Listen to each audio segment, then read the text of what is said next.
Bana, sauti ya Davis kwenye masikio ya Rebeka inazidi kumpa kiwewe zaidi, huku ikisikika ikisema, Rebeka, fanya unachotaka, muue, kwa sababu hapa hakuna yoyote atakayesogea.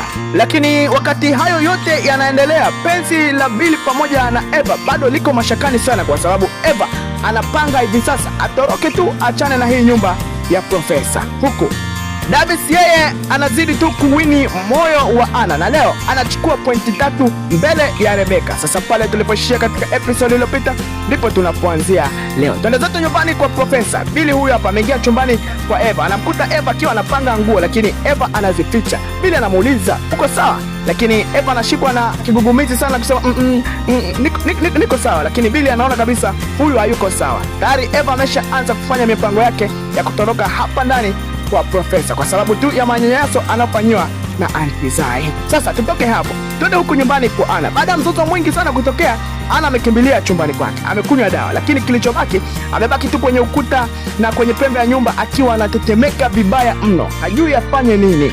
Hii yote ni kwa sababu tu Rebeka yuko ndani kwake na amemshikia kisu. Sasa twende huku kwa Davis pamoja na Rebeka.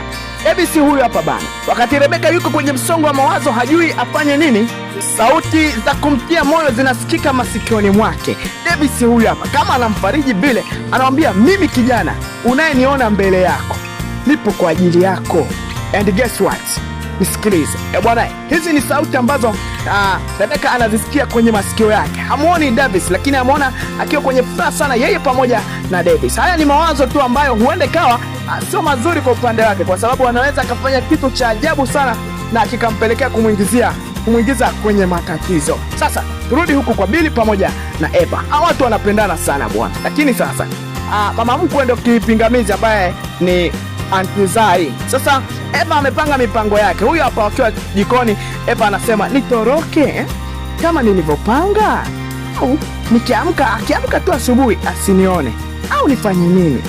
Sasa sijui hata nifanye nini. Mungu nisaidie. Bwana, Eva anatamani sana atoroke kwenye hii nyumba na Billy wala asijue chochote kile kinachoendelea, lakini bado anamuonea huruma, hajui afanye nini. Hapa ndipo anapomwomba Mungu wake amuonyeshe njia kwamba afanye kitu gani. Sasa turudi huku bana kwa Davis pamoja na Rebeka. Rebeka huyu hapa kia kwenye stress kinoma, mawazo ni mengi kutokana na hichi kinachoendelea. Sasa anasikika tena sauti ya Davis kwenye masikio ya Rebeka yakisema hivi, fanya unachotaka, muue, kwa sababu hapa hakuna atakayesogea, hayupo Rebeka, muue. Bwana, hizi sauti sasa ndio zinazidi kumchanganya kabisa Rebeka, na huenda ikawa atafanya kitu kibaya sana mbele ya Davis. Full episode hii